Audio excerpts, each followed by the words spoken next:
Good morning, good morning, good morning, good morning. How's everybody doing today? Good morning, good morning, good morning. Thank you so much for the follow. We're going to swap over to the scene over here. There we go. How is everybody doing today?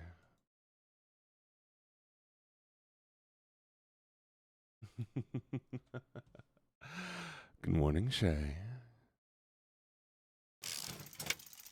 Thank you so much for the follow.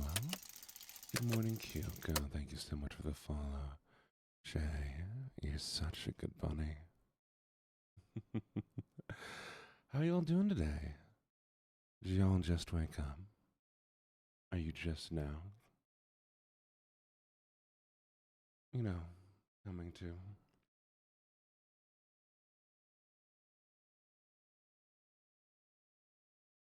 Thanks to Shanna. But Shay, you are such a good bunny. Always such a good bunny. You need to hear it every day. Why's that? Miyano Suzuki, good morning, good morning, good morning. So today, we're going to be doing just a little bit of reading. Good morning, Rengoku's wifey. I was not expecting so many people to be coming in. That's fair, that's fair. How am I? I'm doing very, very well this morning. Always am, always am. Let me adjust something here real quick while I move this around.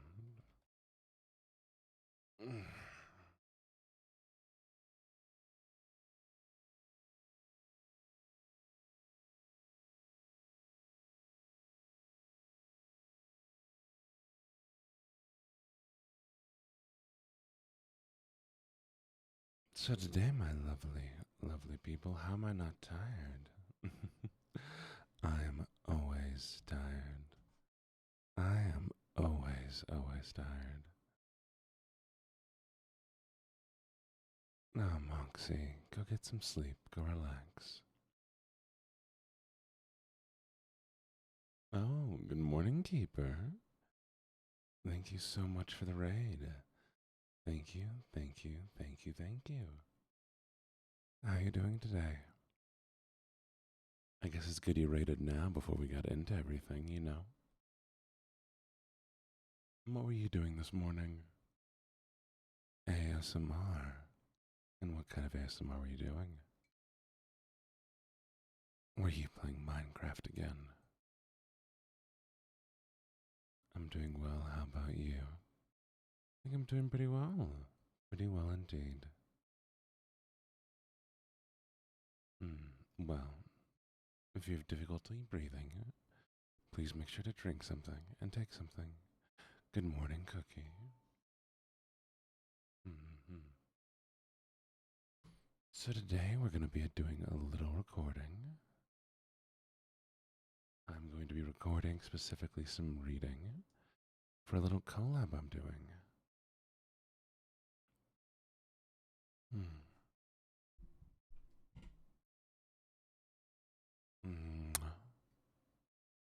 And of course for you, Penguin. Ooh, thank you so much for the redeem.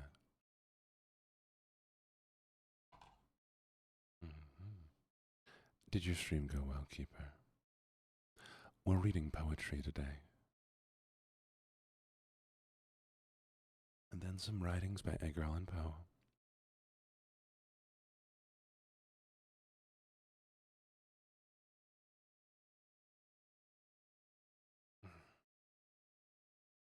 And for those of you who haven't yet eaten, drank, or had your meds, please do so now.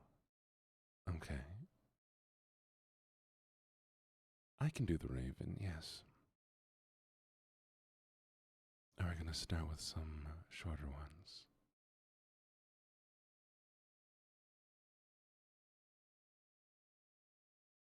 So, hello. Good morning, good evening, and good night. My name's LuckyJene, and today we're going to be doing a little reading of poetry.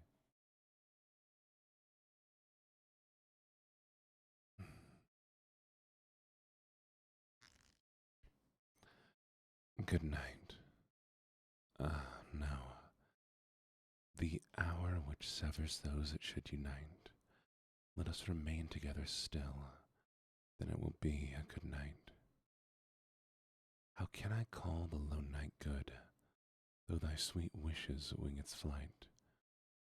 Be it not said, though understood. I need to redo this one, chat, because I already misread it. Good night. Ah, no, the hour is ill, which severs those that should unite. Let us remain together still, then it will be a good night. How can I call the lone night good, though thy sweet wishes wing its flight? Be it not said, thought, understood, then it will be good night.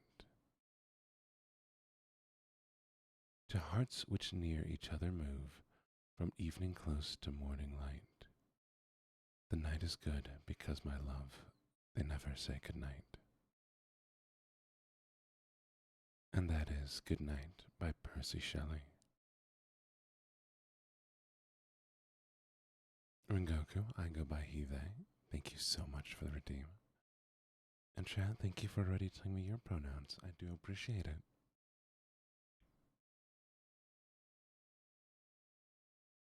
And next we have the lovely, lovely Dream Within a Dream by Edgar Allan Poe.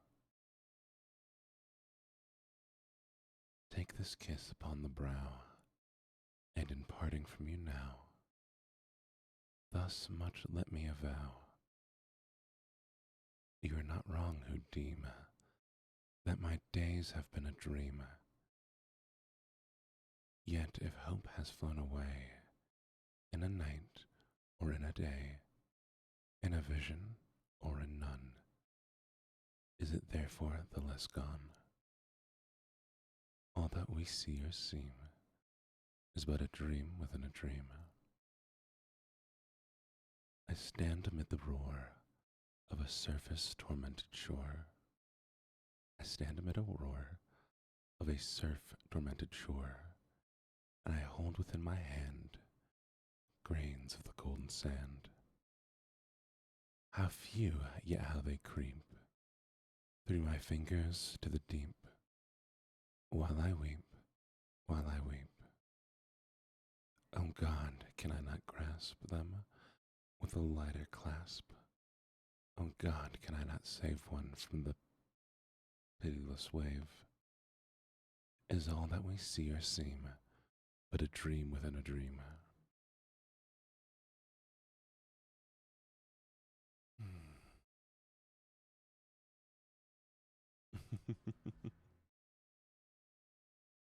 And next we have Tiger, Tiger by William Blake, or The Tiger by William Blake.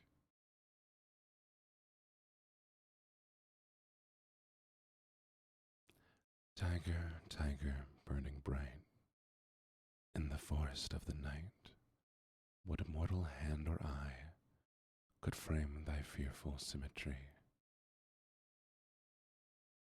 In what distant deeps or skies burnt the fire of thine eyes? On what wings dare he aspire? What the hand dare seize the fire? And what shoulder and what art could twist the sinews of thy heart? And when thy heart began to beat, what dread hand and what dread feet? What the hammer, what the chain? In what furnace was thy brain? What the anvil, what the dread grasp? Dare it steadily tear his clasp? When the stars threw down their spears and watered heaven with their tears, did he smile his work to see? Did he who made the lamb make thee? Tiger, tiger, burning bright in the forest of the night, what immortal hand or eye dare frame thy fearful symmetry? And those were simple 3 little poems that I wanted to read. Did you like them?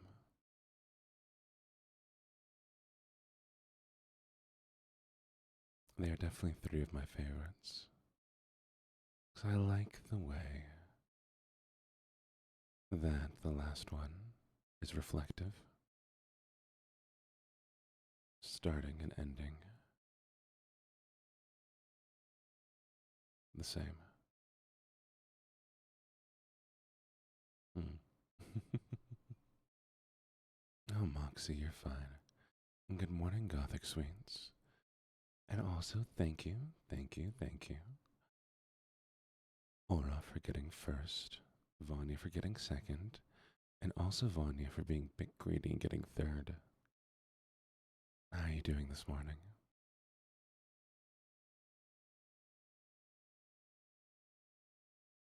Good morning, Moxie. Good morning, Mitchie. Good morning, Ori, and good morning, Dino Nuggets. Good morning, Shay. Good morning, Kyoko.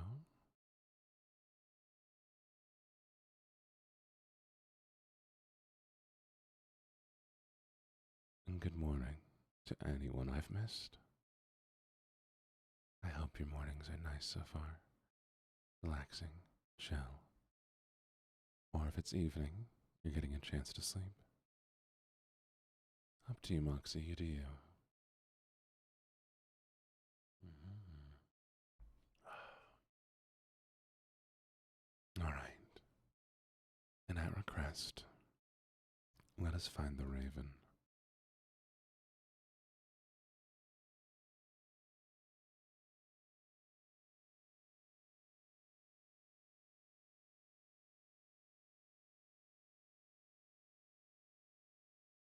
Come on, open up. Good morning, Em.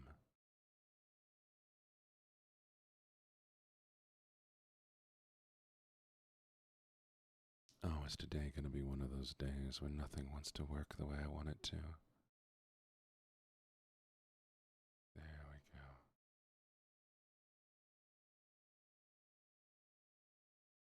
Mm-hmm.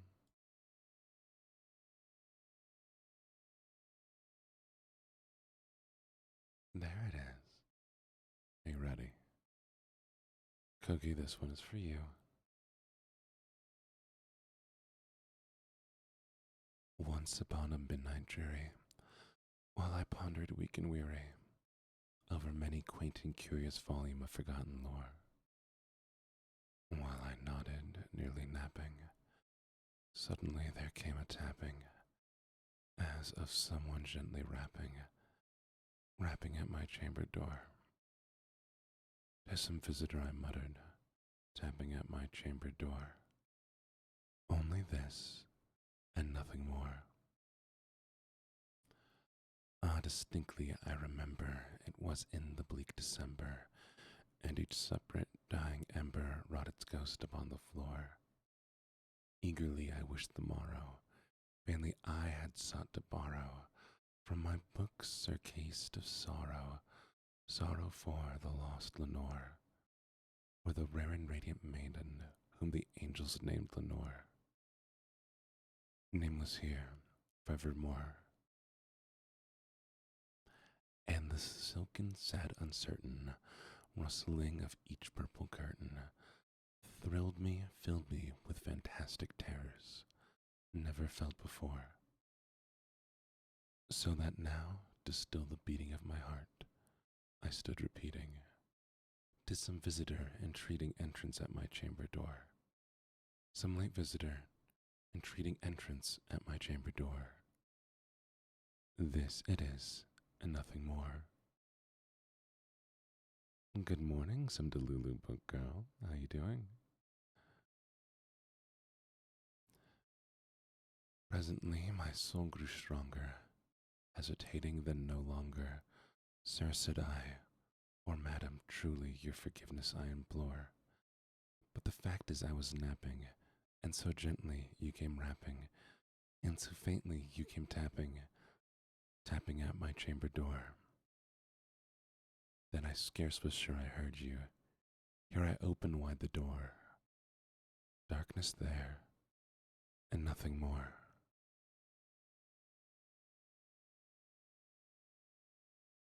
We're reading poetry this morning.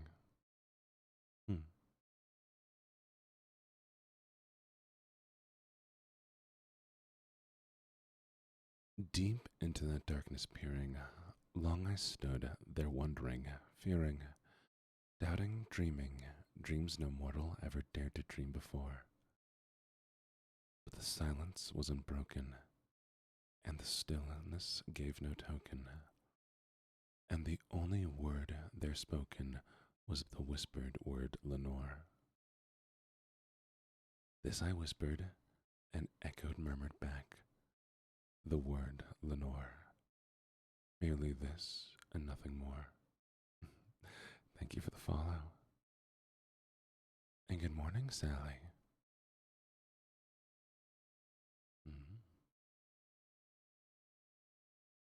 Back into the chamber turning, all my soul within me burning, soon again I heard a tapping, somewhat louder than before. Surely, said I, surely that is something at my window lattice. Let me see then what thereat is, and this mystery explore. Let my heart be still a moment, and this mystery explore. 'Tis the wind, and nothing more.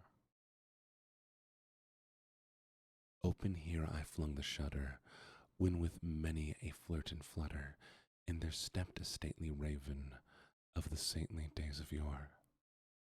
Not the least obsequious made he, not a minute stopped or stayed he, but with mine of lord or lady perched above my chamber door, perched upon a bust of Pallas just above my chamber door, perched and sat, and nothing more.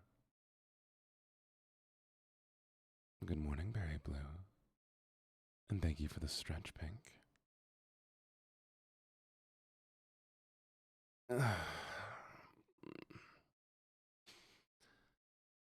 Then this ebony bird beguiling my said fancy into smiling by the grave and stern decorum of the countenance it wore.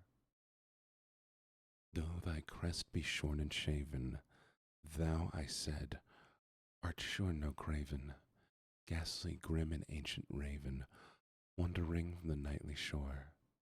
Tell me what thy lordly name is, on the night's Plutonian shore. Quoth the raven, nevermore.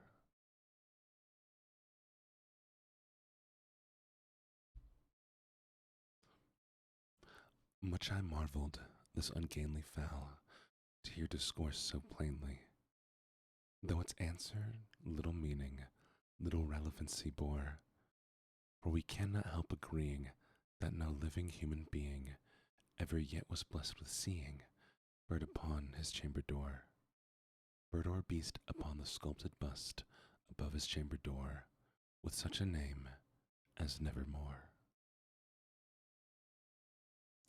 But the raven sitting lonely on the placid bust spoke only that one word, as if his soul in that one word he did outpour. Nothing further than he uttered, not a feather then he fluttered, till I scarcely more than muttered, other friends have flown before. On the morrow he will leave me, as my hopes have flown before. Then the bird said, nevermore. Startled at the stillness broken by reply so aptly spoken, doubtless, said I, what it uttered is its only stock and store, caught from some unhappy master, whom unmercifully disaster followed fast and followed faster, till his songs one burden bore, till the dirges of his hope that melancholy burden bore, of nevermore. But the raven still beguiling my said fancy into smiling, straight I wheeled a cushioned seat in front of a bird and bust and door. Then upon the velvet sinking, I betook myself to linking fancy onto fancy, thinking what this ominous bird of yore, what this grim, ungainly, ghastly, gaunt and ominous bird of yore meant in croaking, nevermore. Good morning, Agante. How you doing? This I sat, engaged in guessing, but no syllable expressing the fowl whose fiery eyes now burned into my bosom's core. This and more I sat divining, with my head at ease reclining on the cushion velvet lining that the lamplight gloated o'er, but whose velvet violet lining with a lamplight gloating o'er she shall press, ah, nevermore. Then methought the air grew denser, perfumed from an unseen censer, swung by seraphim whose footfalls tinkled on the tufted floor. Wretch, I cried, thy God hath lent thee, by these angels he hath sent thee, respite, respite, in Nepenthen, from the memoirs of Lenore. Quoth, oh quoth, this kind Nepenthen, and forget this lost Lenore. Quoth the raven, nevermore.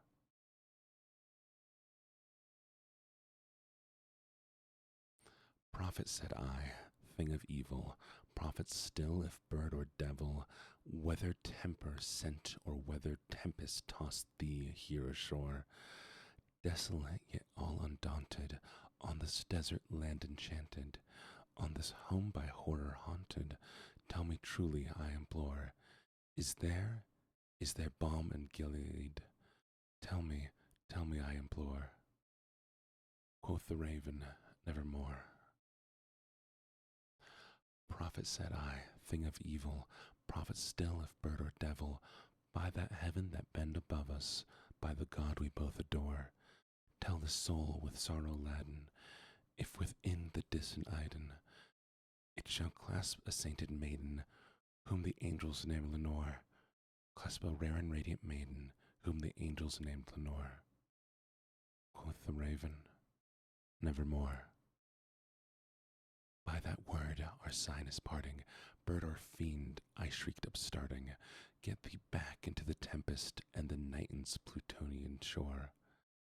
Leave no black plume as a token of that lie thy soul hath spoken, leave my loneliness unbroken, quit the bust above my door. Take thy beat from out my heart, take thy form from off my door. Quoth the raven, nevermore. And the raven, never flitting, still is sitting, on the pallid bust of Pallas, just above my chamber door. And his eyes have all the seeming of a demon's that is dreaming, and the lamplight o'er him streaming through the shadow to the floor. And my soul from out that shadow that lies floating on the floor shall be lifted, nevermore. And that's The Raven. One of my favorites. My Edgar Allan Poe. I think I could. But for those of you who have never read Edgar Allan Poe before, I do suggest it. Not only is he the father of modern horror, he's also the father, or I guess the grandfather of modern horror. He's also the father of modern fantasy. Before that, we had epics and more structured writings. But Edgar Allan Poe really opened up the world to more writing. And I do have a Discord. Exclamation point Discord will allow you to join it. It is an 18 plus Discord. No space. Exclamation point Discord. And it is an 18 plus Discord with age verification.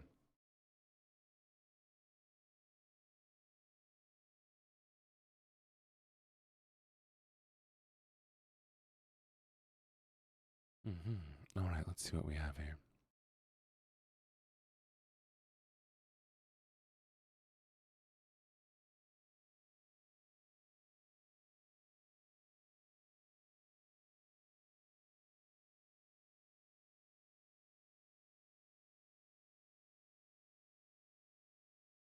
Here it is.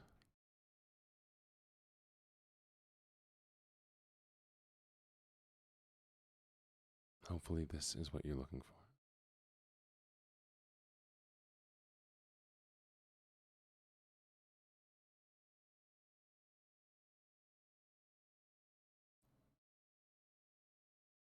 There is a place where the sidewalk ends and before the street begins, and there the grass grows soft and white, and there the sun burns crimson bright, and there the moonbird rests from his flight to cool in the peppermint wind.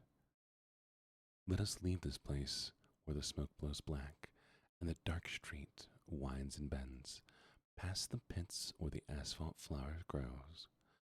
We shall walk with a walk that is measured and slow, and watch where the chalk white arrow goes to the place where the sidewalk ends. Yes, we'll walk with a walk that is measured and slow, and we'll go where the chalk white arrow goes, for the children they mark and the children they know, the place where the sidewalk ends.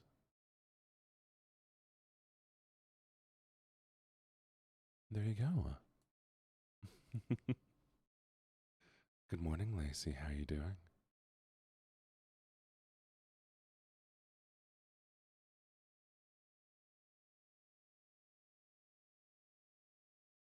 Well, good time to come in.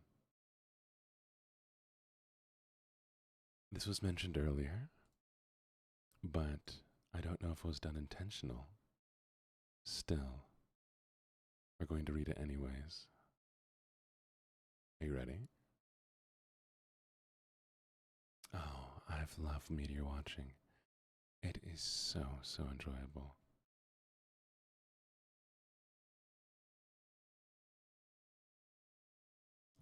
Good night, moon.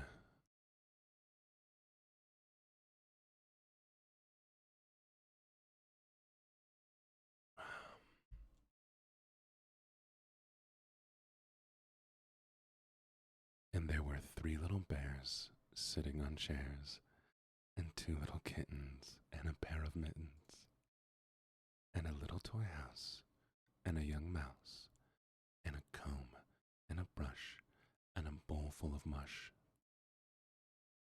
And a quiet old lady was whispering hush.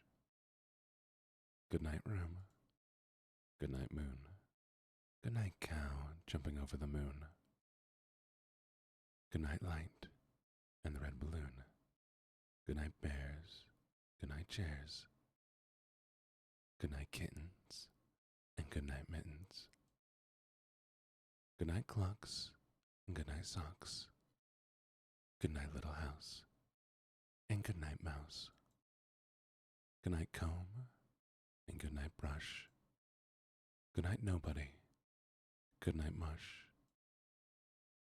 And good night to the old lady whispering hush. Good night, stars. Good night, air. Good night, noises everywhere.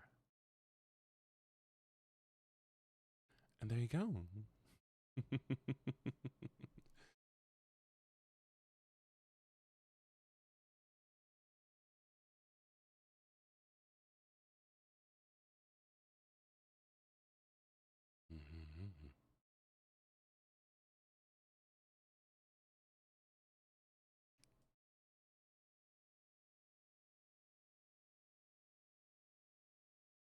Oh, good morning, honey. Thank you so much for the drink.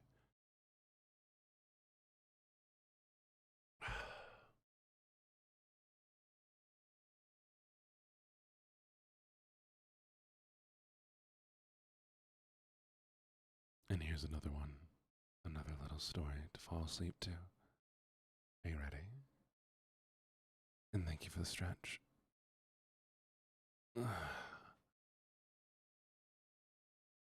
Go the Fuck to Sleep by Adam Mansbach.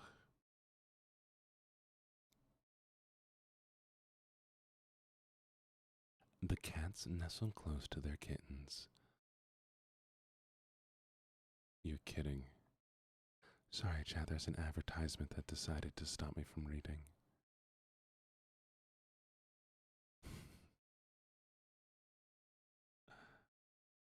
The cats nestle close to their kittens.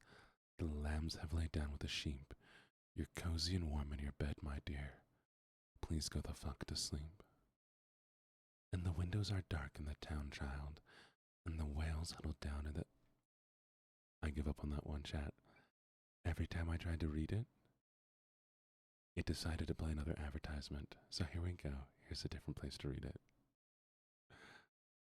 Thank you for the follow, Nova. The cats nestle close to their kittens. The lambs have laid down with the sheep. You're cozy and warm in your bed, my dear. Please go the fuck to sleep. The windows are dark in the town, child. The whales huddled down in the deep. I'll read you one very last book if you swear you'll go the fuck to sleep. The eagles who soar through the sky are at rest, and the creatures who crawl, run, and creep. I know you're not thirsty.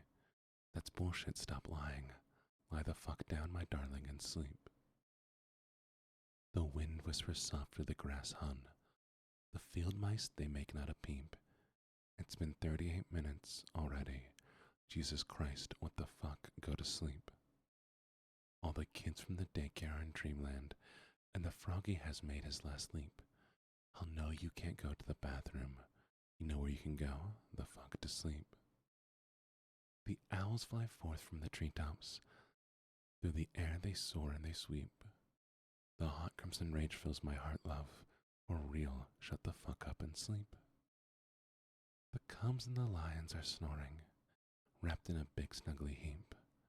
How come you can do all this other great shit, but you can't lie the fuck down and sleep?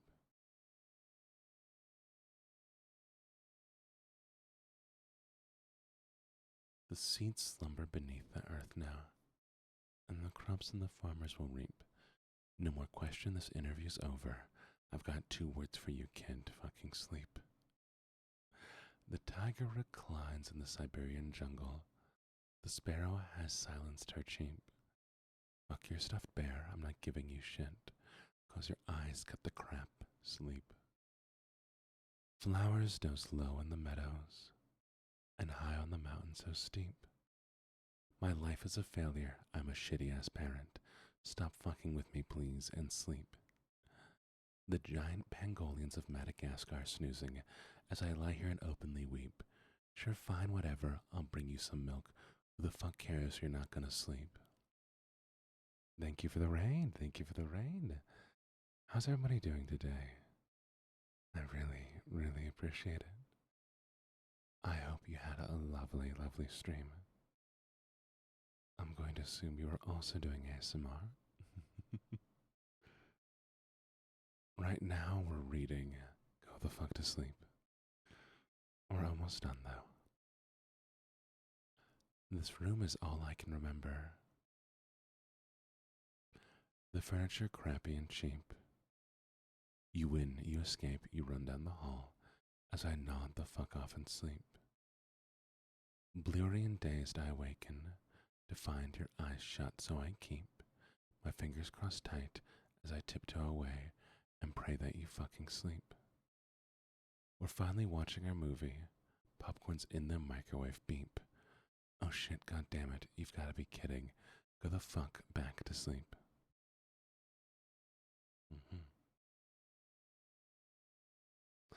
But how are you doing, everybody? How was the stream? I hope it's going well. Well, Musa, I did not know that. I'll find myself a new one when I can.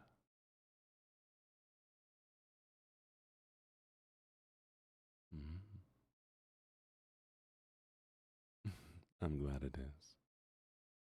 Do you have any other requests, Keeper? Or would you like me just to keep reading?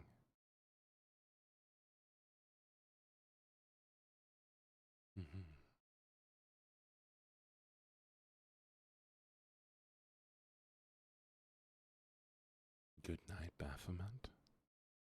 I doubt I can say that properly or consistently enough. Mhm. It is an eloquent poem.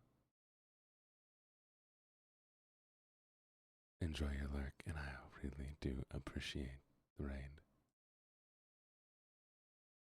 The steam Thames.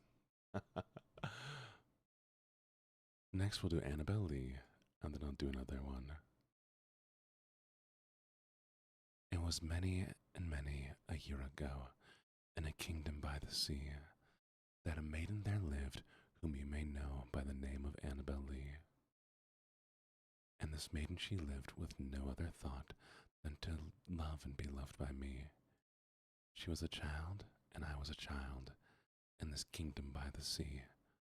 But we loved with a love that was more than love, I and my Annabelle Lee, the love that the winged seraphs of heaven coveted her and me.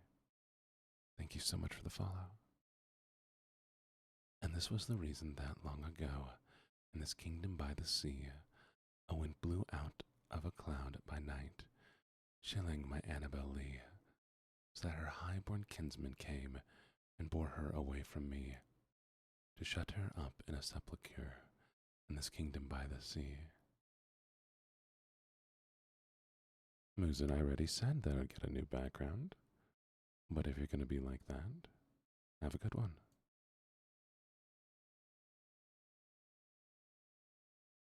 The angels, not half so happy in heaven, went envying her and me.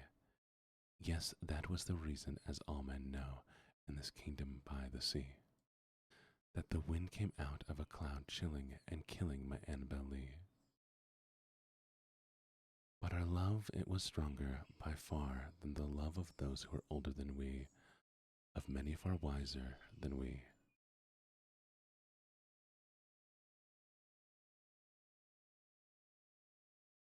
And neither the angels in heaven above, nor the demons down under the sea,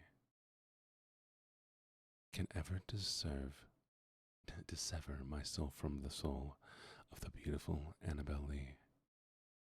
For the moon never beams without bringing me dreams of the beautiful Annabelle Lee, and the stars never rise but I see bright eyes of the beautiful Annabelle Lee. And so all the night tide I lie down by the side, my darling, my life and my bride, in her sepulchre by the sea, in her tomb by the side of the sea. It is a good poem, Annabelle Lee. Poe is still one of my all-time favorite authors,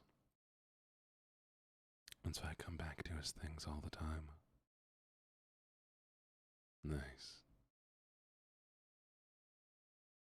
Dislike her guts. And why do you dislike her guts?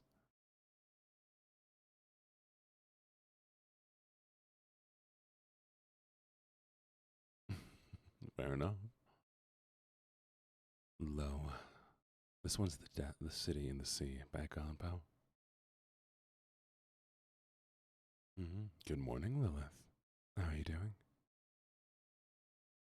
Lo, death has reared himself a throne in a strange city lying alone, far down within the dim west, where the good and the bad and the worst and the best have gone to their eternal rest. Their shrines and palaces and towers, time-eaten towers that tremble not, resemble nothing that is ours, around by lifting winds forgot.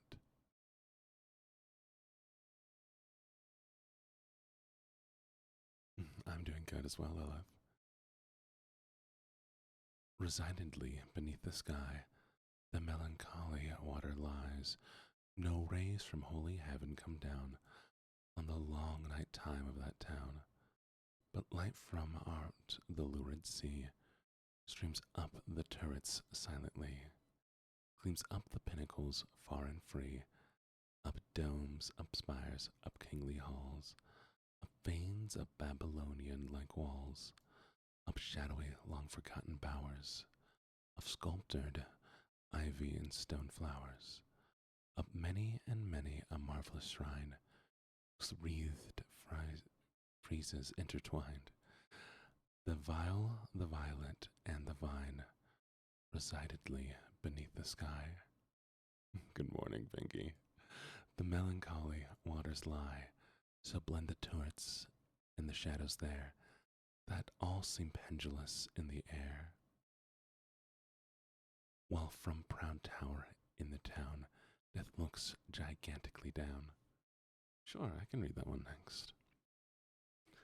Their open veins and gaping graves yawn level with the luminous waves, but not riches there that lie in each idol's diamond eye, not the galley, jeweled dead, tempt the waters from their bed, for no rippled curl, alas, along that wilderness of glass, no swelling tell that winds may be upon some far-off happier sea, no heavings hint that winds have been, no seas less hideously serene. But lo, a stir is in the air, the wave there is a movement there, as if towers that had thrust aside, in slightly sinking the dull tide, as if their tops had feebly given void within the filmy heaven. The waves have now a redder glow, the hours a breathing faint and low, and when amid no earthly moans, down, down that town shall settle, hell rising from 1,000 thrones shall do it in reverence. Another one by Edgar Allan Poe. I hope you enjoyed that one. But where is the one that Lacey wanted? Ode to a Nightingale. That one sounds lovely.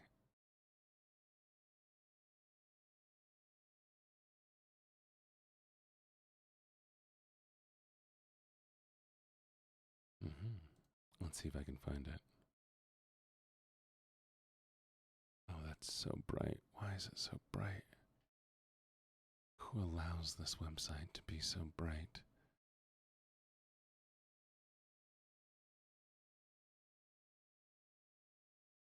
It should be a sin to allow a website this bright to exist. Apparently.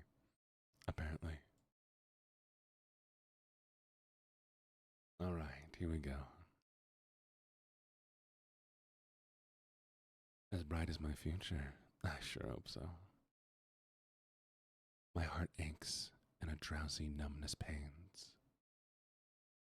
Get dark reader extension. Ooh. Somebody write that down for me. I need to remember that. My heart aches and a drowsy numbness pains. My sense as though of hemlock I had drunk, or emptied some dull opiate to the drains. 1 minute passed, and lithe wards and sunk. 'Tis not through envy of thy happy lot, but being too happy in thine happiness, that thou light-winged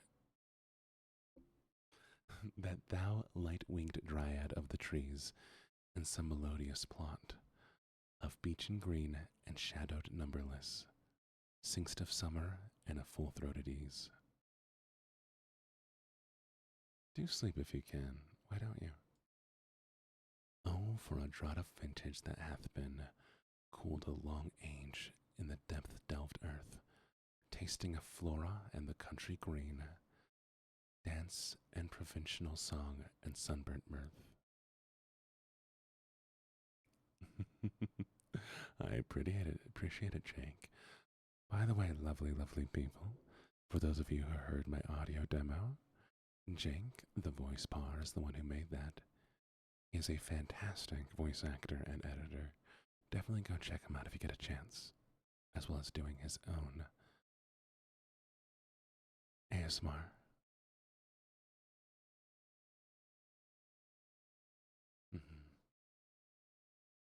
Where were we? Oh, for draught of vintage that hath been cooled a long age in the depth-delved earth, tasting of flora and the country green, dance and provincial song and sunburnt mirth. Oh, for the beaker full of the warm south, full of the true, the blushful hippocrene, with beaded bubbles winking at the brim, and purple stained mouth, that I might drink and leave the world unseen, and with thee fade away into the forest dim. Fade far away, dissolve, and quit forget what thou among the leaves have never known, the weariness, the fever, and the fret. Here where men sit and hear each other groan, where palsy shakes a few sad, last grey hairs, where youth grows pale and spectre thin and dies, where but to think is to be full of sorrow, and leaden-eyed despairs, where beauty cannot keep her lustrous eyes, or new love pine at them beyond tomorrow. Away, away, for I will fly to thee, not charioted by Bacchus and his parades, but on viewless wings of poesy, through the dull brain perplex and retards. Already with thee, tender is the night, and happy the queen moon is on her throne, clustered around by all her starry fays, but here there is no light, save what from heaven is, with the breeze blown, the verodious glooms and winding mossy ways.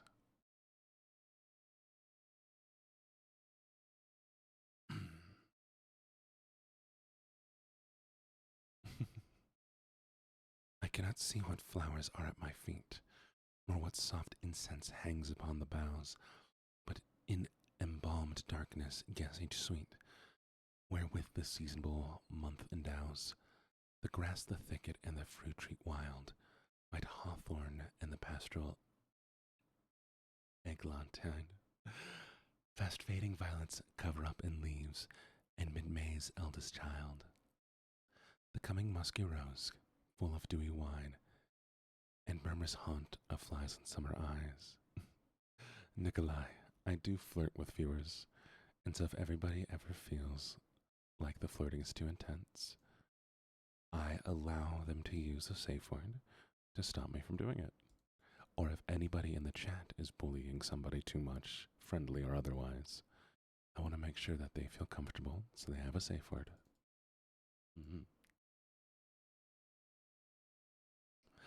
Darkling, I listen. Darkling, I listen, and for many a time I've been half in love with easeful death, called him soft names in many amused rhyme, to take into the air my quiet breath, now more than ever seem it rich to die, to cease upon the midnight with no pain, while thou art pouring forth thy soul abroad in such an ecstasy. Still wouldst thou sing, and I have ears in vain, to thy high requiem become sod. Thou wast no born for death, immortal bird, no hungry generations tread thee down. The voice I hear this passing night has heard, in ancient days by the emperor and clowns, perhaps thy self-same song that found a path through the sad heart of Ruth, when sick for home, she stood in tears amid the alien crone, the same that had oft times hath charmed magic casements, opening on the foam of perilous seas and fairy lands forlorn. Forlorn, the very word is like a bell, to toll me back from thee to my sole self. Adieu, the fancy cannot cheat so well, as she is famed to do, deceiving elf. Adieu, adieu, thy plaintive anthem fades, past the near meadows, over the still stream, up the hillside, now 'tis buried deep, and the next valley glades. Was it a vision or waking dream? Fled is that music. Do I wake or sleep? That one was hard. Ode to a Nightingale. Good morning, fair Lady Monroe. I'll definitely have to try to redo it sometime, because holy shit, there's so many words. Hi, Soray. Oh, sorry.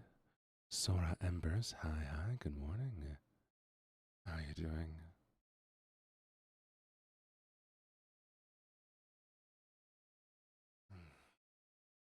I like that poem a lot, but the structure is very strange, and the words are so very difficult. But it's good. I like it a lot. Very, very well written. What I want. Oh, we'll crawl back in bed. Skip today. Why do anything? Anything at all?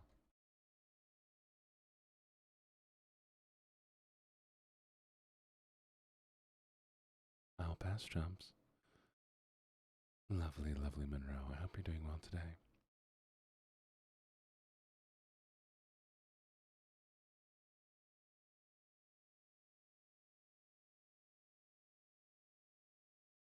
Let's see if I can find this one.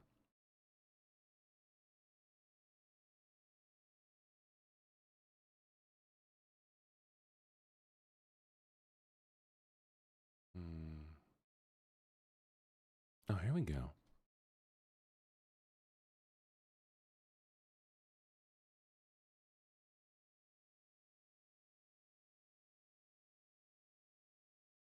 Redeem. Thank you for the hydrate. I did just hydrate. I appreciate it. What I Want by George Bilgere?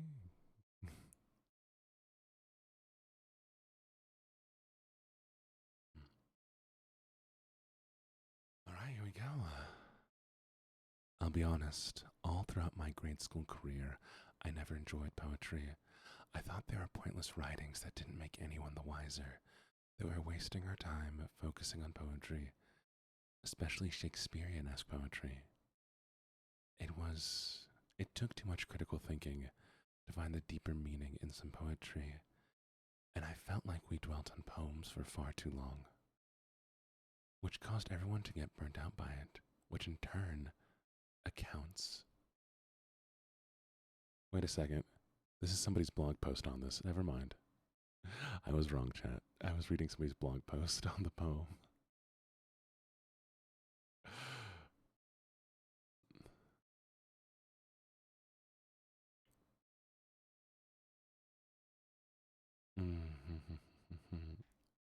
Thank you for the follow, Euro Frosty. It's in a Reddit post. Oh, okay. Thank you for the follow, Euro Frosty. No winner this time. I could tell you my experience with poetry. I'll tell you a little embarrassing story of mine. So back in the day, I was in an English class, and they said to write a poem.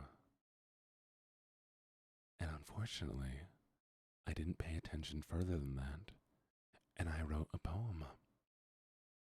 The idea was we had, spelling words, and we had to use the words in a story, in a poem, and then we were going to tell the poem to everybody. And so I wrote my poem, a rhymeless poem, that was as reflective of my emo years as anything could be. And I volunteered, excited about how well my poem was going to do. And I read it, and it was lovely. And the goth girlie next to me was like, wow, that was good, which is very, very high, flattering praise. And then I realized the teacher looking at me weird, because apparently what she said after the poem was, we're going to write the worst poem you possibly can. It was a joke event thingy where you're supposed to write something funny. And I wasn't paying attention, so instead I wrote a really dark emo poem, and everybody else wrote comedy. From that day forward, I learned to listen to instructions all the way through instead of, just going with the first thing I heard. And Cookie, thank you for redeeming praise. You are so very, very wonderful. A good artist, a lovely person, so kind and sweet, and so incredible. I really do appreciate your time that you spend here, and I really appreciate you here. You gave it all. I did, I did. And I've always loved writing rhymeless poetry, because all it just means is verse without structure.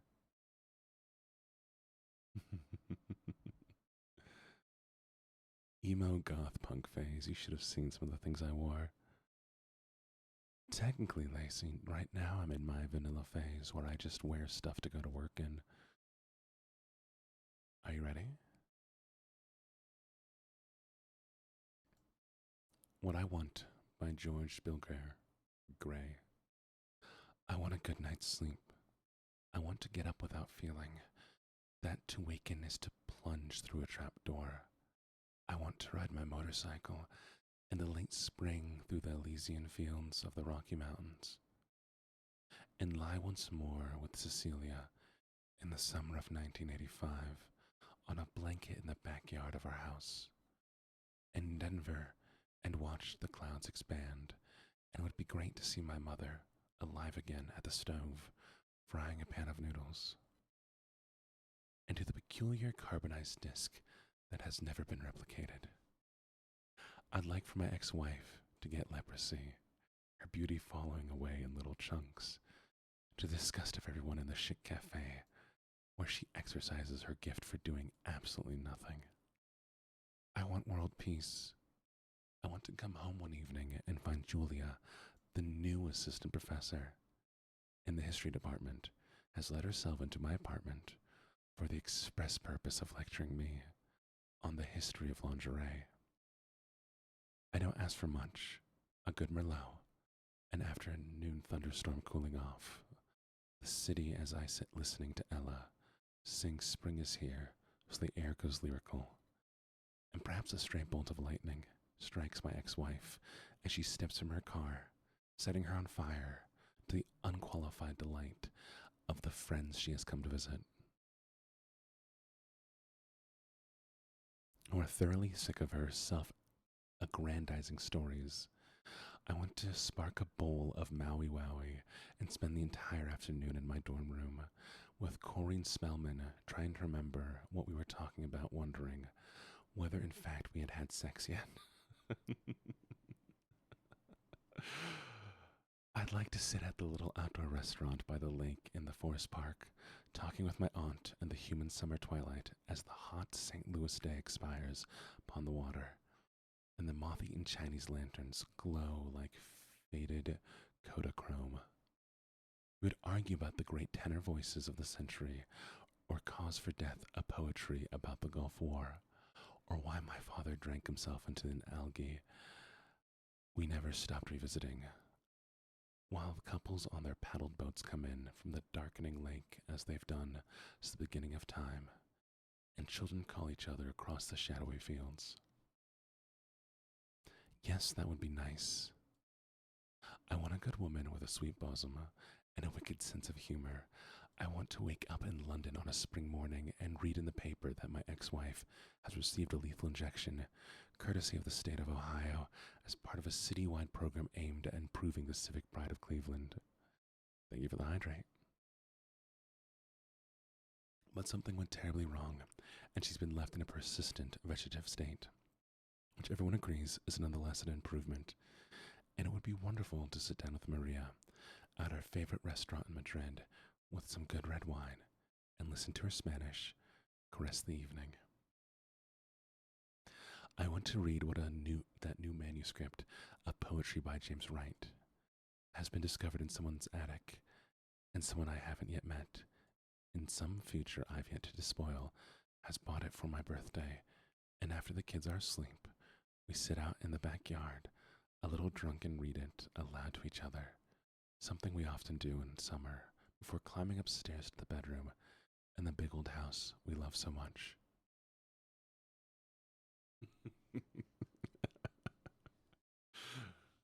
I do like it. I like it a lot.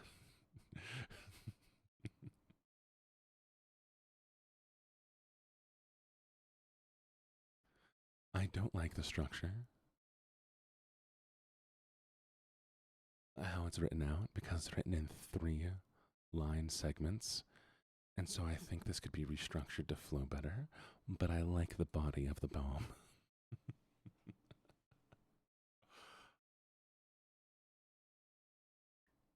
This person has goals though, that's okay. I I think my favorite part of the poem was where he goes, I wish that the new history lecturer broke into my apartment only to lecture me about the history of lingerie. Which I understand the innuendo, but I think that would be so very, very funny. Imagine, all right, and so these are panties. This is a thong. It was invented in blah, blah, blah, blah, blah to achieve this exact thing. Are we going to have sex? No, I'm talking about lingerie. Shut up. There is no sex. Keep your underwear on and nothing else. I want to go to the lingerie museum.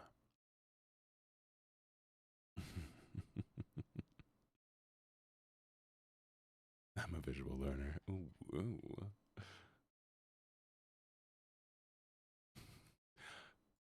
Honestly, honestly, having a man or woman who is moderately attractive talk about something that they love is one of the greatest things I've ever experienced. Having somebody break through mathematics to me that I will never understand, walking me through how buoyancy and how distribution of a load on a boat would work for trying to fare Egyptian stone down a river and showing me mathematically how it works. So, so attractive. I understood none of it. Before we read more, I would like to make a comment on my moderately attractive statement. I believe most people are attractive, and the people who aren't attractive are the people who have allowed hate to affect the way they look. A hateful person has a certain look about them, and anyone who's even slightly attractive is usually a better person. There are attractive, horrible people, but hate and negativity has a way of showing itself the older you get.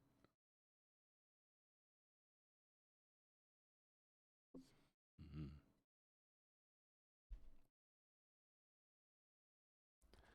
All right, do we want to do one joke reading?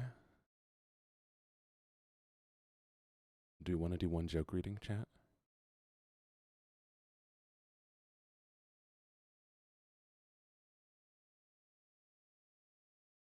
And attractiveness is subjective.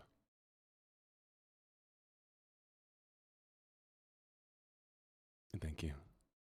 Thank you for the follow, Jake, the voice bar. Are you ready?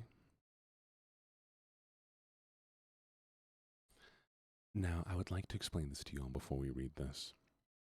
This is one of my favorite things of all time. I like the reading of it done better. Huel was a search engine, and the goal of the search engine was to link concepts together. It did this very well, could gather information, kind of like early AI, but it did it too well to the point that it would make connections that don't exist. For instance, let's say you look up a jaguar. Well, not only would you get the jaguar, the animal that you're looking for, you'd also get jaguar, the car, and maybe the manufacturer of the car, and then maybe the country where the car is manufactured, etc., etc., etc. So, because it linked things poorly, and the further you looked into it, the more distant this link was, somebody on Reddit or 4chan or whatever came up with the Kuehl theory. Let's make the Kuehl a unit of abstraction from the reality of a situation. Example, the base concept. You ask me for a hamburger. At one Kuehl, actually, let me find the actual script version of this.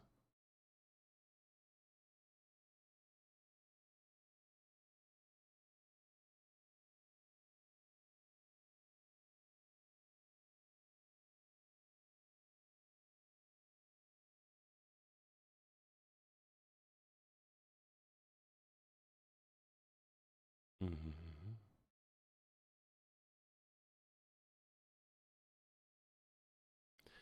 Okay, one cule equals one level of abstraction away from the reality of a situation.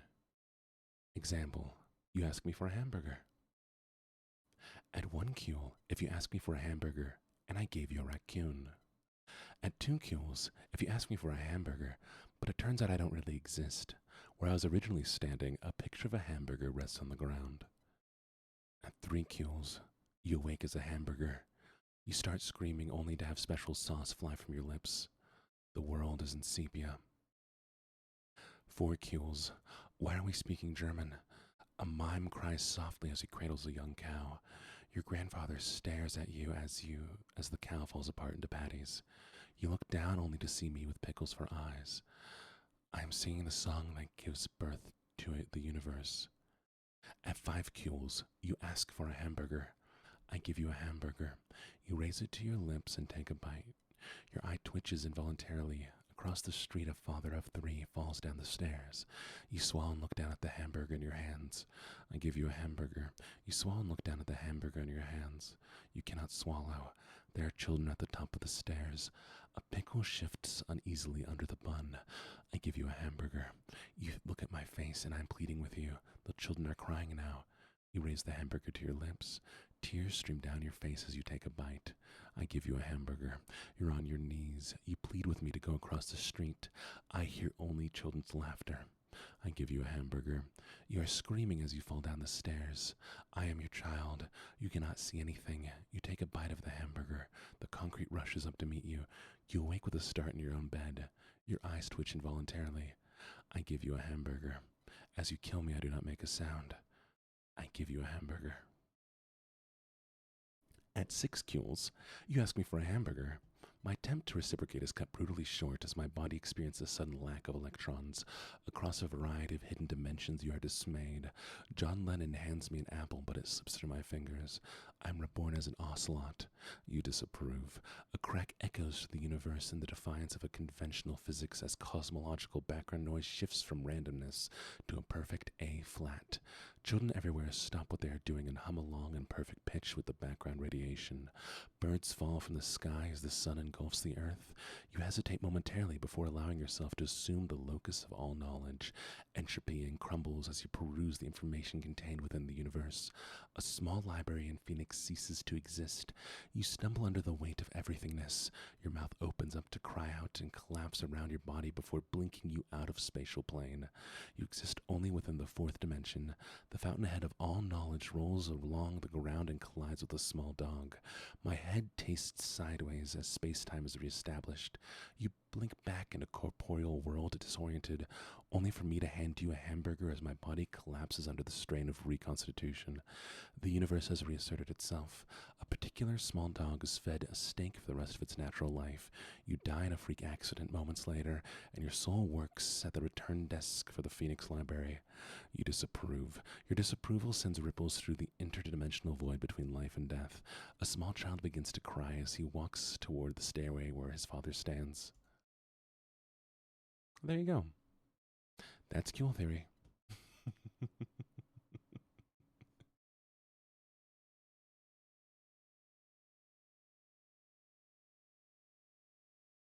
It's cule theory. It's not really a poem. It's cule theory.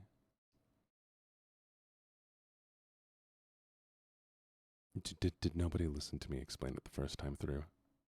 Cule. C-U-I-L. Okay, we're going to try this again, chat. Okay? So back in the day, there was a search engine like Google called Cule. C-U-I-L. The idea of the search engine is that when you type in something to search it, it will pull things related to that topic. For instance, you type in the word Jaguar, and you get the Jaguar back, and you'll get pictures of Jaguar, and maybe you'll have like what Jaguars do and how they live. But you'd also get the Jaguar car, and then you'd get cars, and then you'd get Ferrari, and then you'd hear about horses because there's a picture of a horse on there, and then you'd get how horses are created in evolution because the connections it would make are ever like running. And so the further and further you read, the more abstract and distance away from a concept you get. Okay. Okay. So, the idea was to make it a system of abstraction, of measurement, so that at one cule, you say something. Let's say you ask for a hamburger, and the one cue that you get back is slightly different but still on the right frequency. So I ask for a hamburger, you give me a chicken sandwich. Still the same, but different. And so the further down the more cue level you go, the more distant and abstract the concept gets to the point that it no longer makes sense. Are we keeping up here?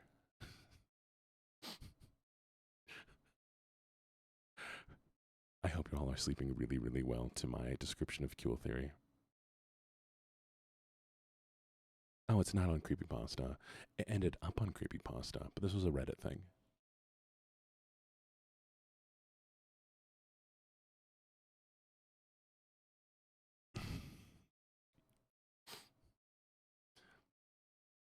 And it was because there's a dramatic reading online that I love so very, very much. I'd listen to it over and over and over again. Mm-hmm. Hi, my love is me. How you doing? Should we read some love poetry next? Let's read some love poetry next.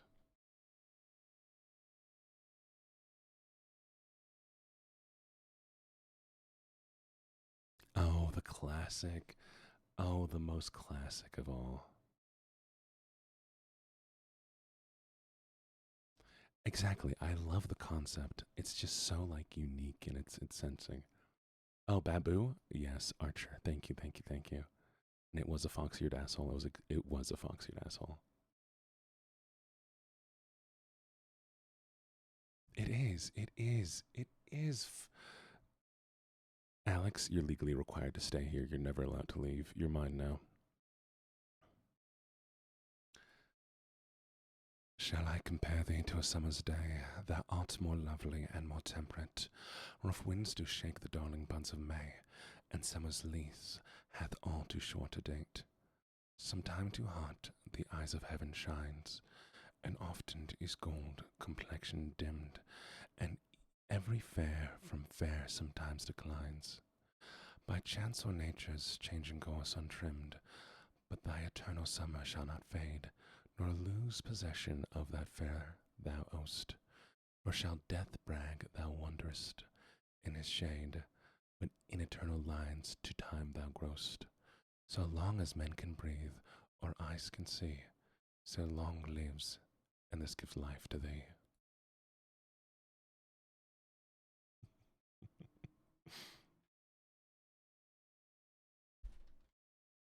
You make me so happy. I'm glad.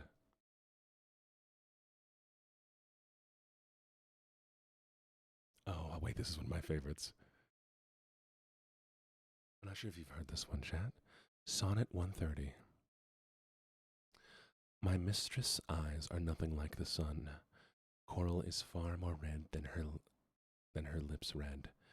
If snow be white, why then her breasts are dun. If hairs be wire, black wires grow on her head.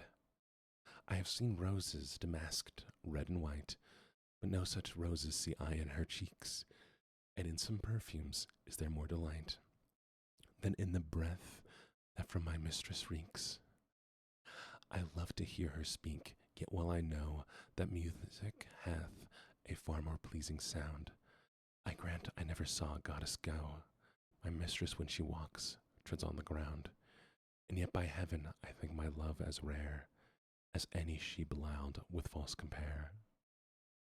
Thank you so much for the follow. Greatly appreciated. I want to talk about this poem a little bit. Imagine this is the poem that's written for you. A man known for writing love poetry, for writing great plays, and he wrote you a poem, and what he said was, your eyes aren't like the sun, your lips are not that red, your skin is dull, your hair like wires, your cheeks boring, you don't smell that good, your breath, I like talking to you, but honestly, your voice is okay. And you're definitely not like a goddess. But I want you to know that my love for you is still rare because I know you be lying about your love. That is how you seduce a woman, chat. That is how you seduce a woman.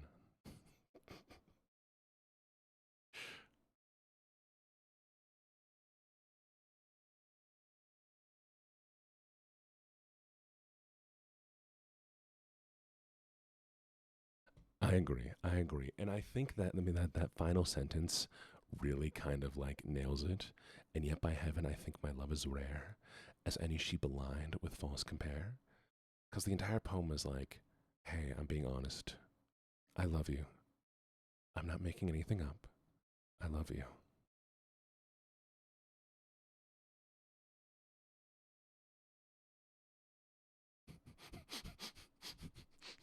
One second, I need to laugh. I'll breath.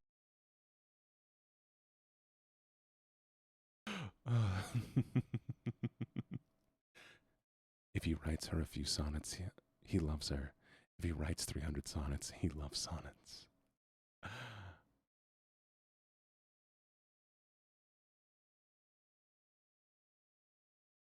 What was his first band? Wee. Good morning, little alien. And good morning, Calypso. All right, we're going to grab another sonnet.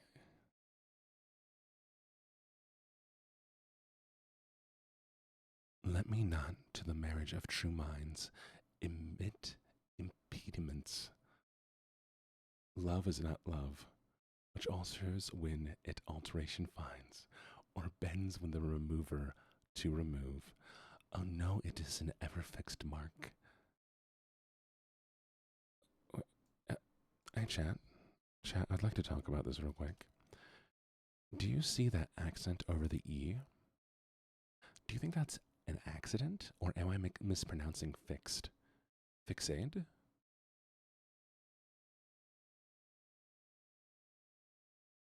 Let me not to the marriage of true minds admit impediments. Love is not love, which alters when it alteration finds, or bends with the remover to remove. Oh no, it is ever fixade, mark, that looks on tempests and is never shaken, and it is the star to every wandering bark, whose worth's unknown, although his height be taken, loves not time's fool, though rosy lips and cheeks within his bending sickle's compass come. Love alters not with his brief hours and weeks, but bears it out even to the edge of doom. If this be error and upon me proved, I'll never writ, nor no man ever loved.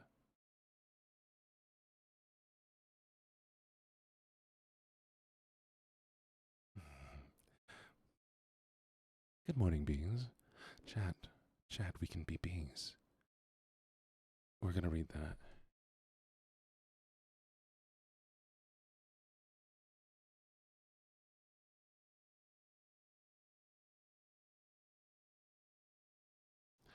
Good news. We can finally be bees. This isn't your world, but we can be bees. This is good news.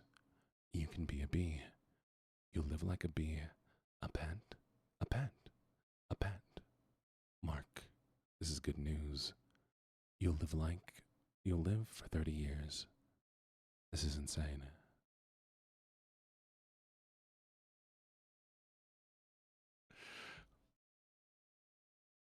Dramatic readings of coffee pastas. Oh, oh shit. This is a lot more intimidating. This is a lot more intimidating. Hi bees. 213 of you. I hope you are doing okay. I don't know what the longest poem I've ever read was.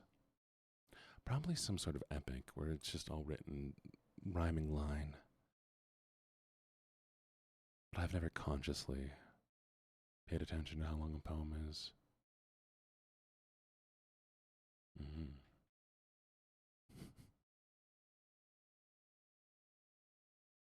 Terrifying. Bees, I want you to have more accounts that you swap between. So it can be like, oh, a few of the bees died. Then, oh, look, more bees are born.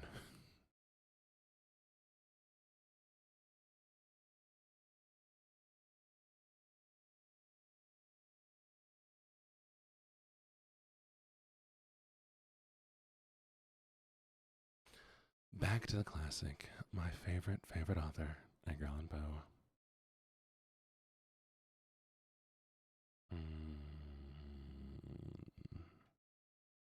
El Dorado. El Dorado. Yes.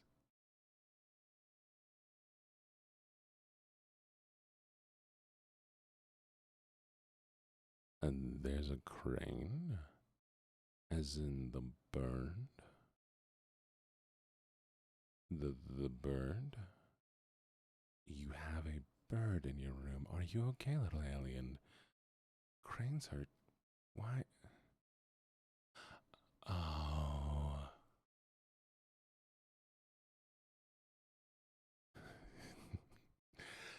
Gaily bedight, a gallant knight, in sunshine and in shadow, had journeyed long, singing a song, in search of El Dorado.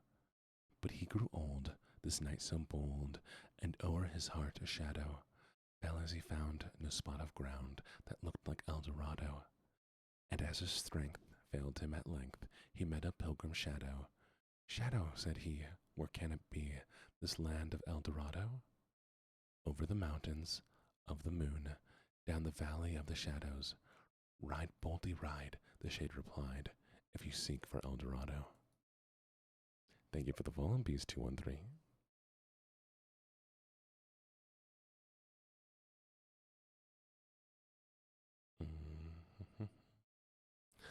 The Conqueror Worm. Lo, 'tis a gala night, within the lonesome latter years, an angel thronged, bewinged, bedight, in veils and drowned in tears, sit in a theatre to see a play of hopes and fears, where the orchestra breathes fitfully the music of the spheres. Mimes in the form of God on high, muttered and mumbled low, and hither and thither fly, mere puppets they who come and go, at bidding of vast formless things that shift the scenery to and fro, flapping from out their condor wings, invisible woe.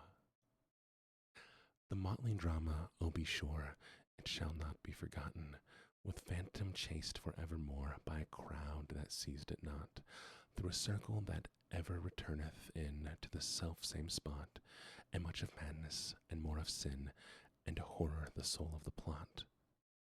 But see amid the mimic rout, a crawling shape entrooned, a blood-red thing that writhes from out the scenic solitude.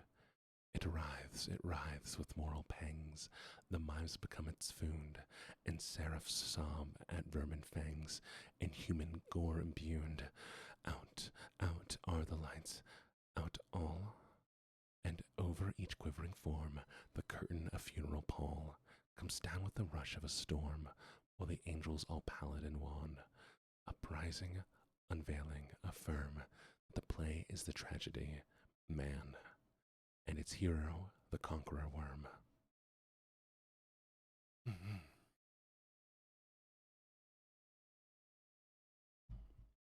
I like that one.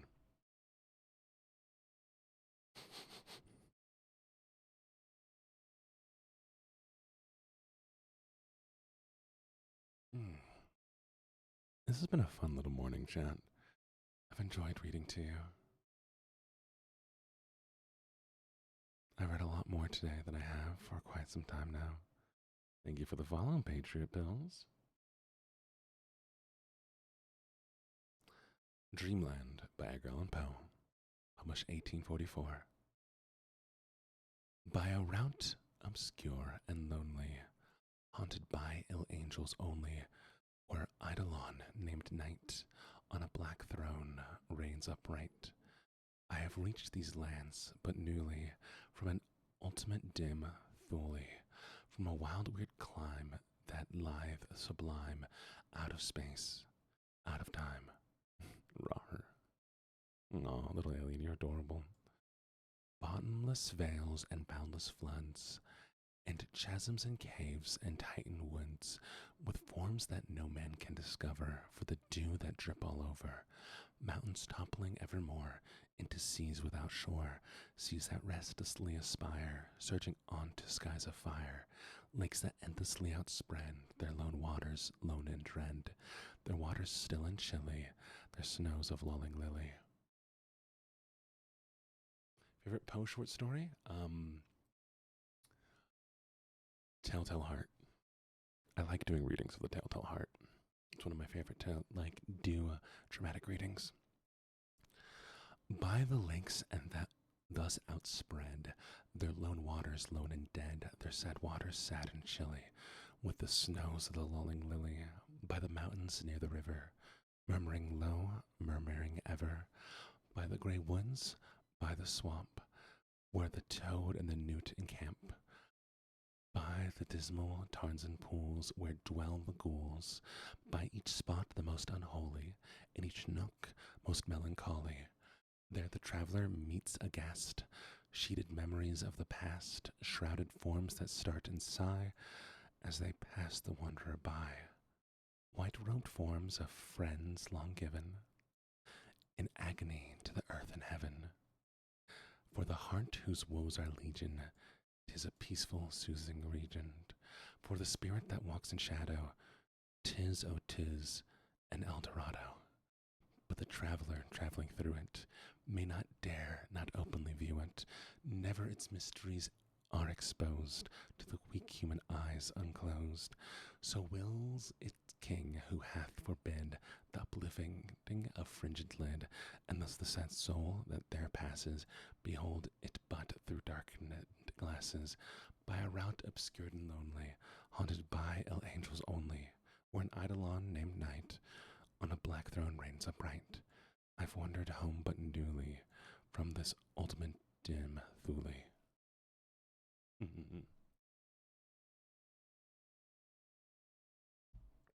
Enjoy your art. Enjoy your art. I've never read that one before. An eidolon is an amazing word. I do think it's interesting. If you read stories written at similar times, they'll bring up similar concepts. El Dorado, for instance, was brought up so very, very often. In so many different places, think about it. Imagine seeing these stories of El Dorado and believing it's true, it's real. Goblin Market.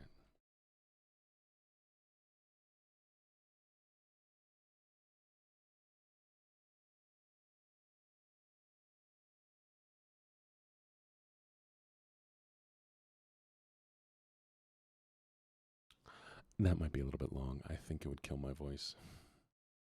Especially since we're coming up on the end of stream here. But I'll have to read it another time for stream. Do I have a favorite word? Ominous. I do love the word ominous. Thank you so much for the follow.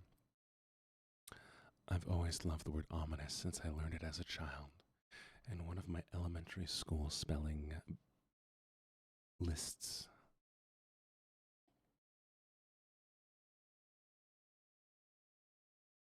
And thank you, Wolfie Buff. Thank you, thank you, thank you, thank you. I think I like ominous because it sits so weird on the tongue. It doesn't flow right. It just kind of falls out of your mouth. Ominous. You know what I mean? Mm-hmm.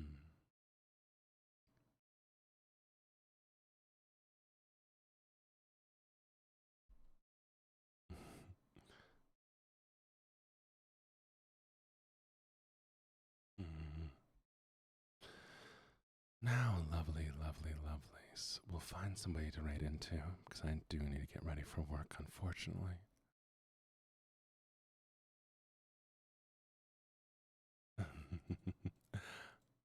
Good. That is the goal of this morning. A reminder to all you lovely, lovely, lovelies. I'm going on a trip, and so I'll be doing 2-hour streams every morning. Maybe 1-hour streams, we'll see. That is just chatting. And so, because I will not have my computer, I'll be using my mobile setup. Should still be fun, should still be good. Mm-hmm.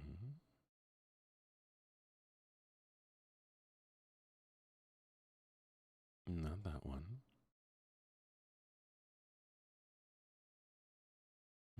I'm glad you enjoyed it. What are you reading? Today or in general? Because right now I'm reading nothing.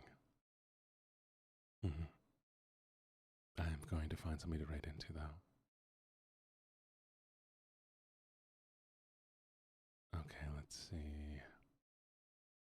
ASMR. He's asleep. We're not going to write into somebody who's sleeping. Mm-hmm. Mm-hmm.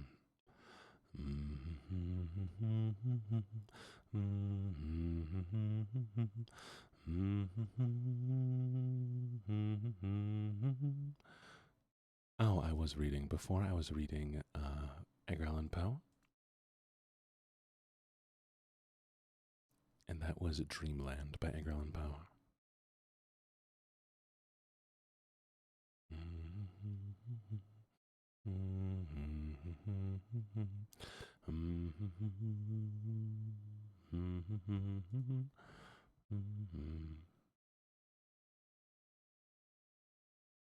Come on, is there anyone who's doing something interesting with ASMR?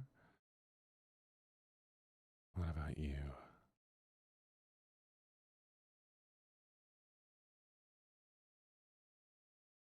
I'm trying to find somebody, chat, I swear.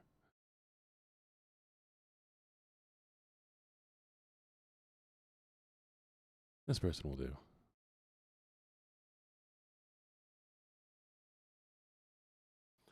All right, lovelies. We're not rating into shrimp, chat. We're not rating into shrimp. I can't rate into shrimp every time.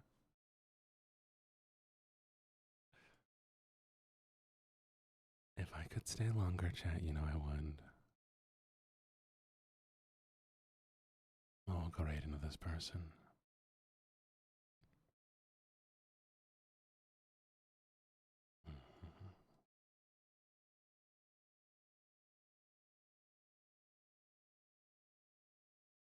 And we'll do a little.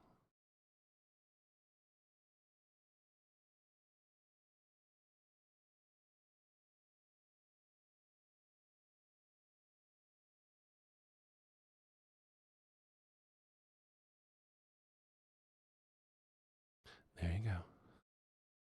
Oh, I'm sorry, Maka. You came in right at the end. Surgery went well once I'm healed? I'm so happy, Ocean. I'm glad that went well. Copy that raid message. Go say hi for me. And I'm gonna go get ready for work. You've all been so very, very amazing. Mwah. Goodbye, everybody. And I'll see you soon.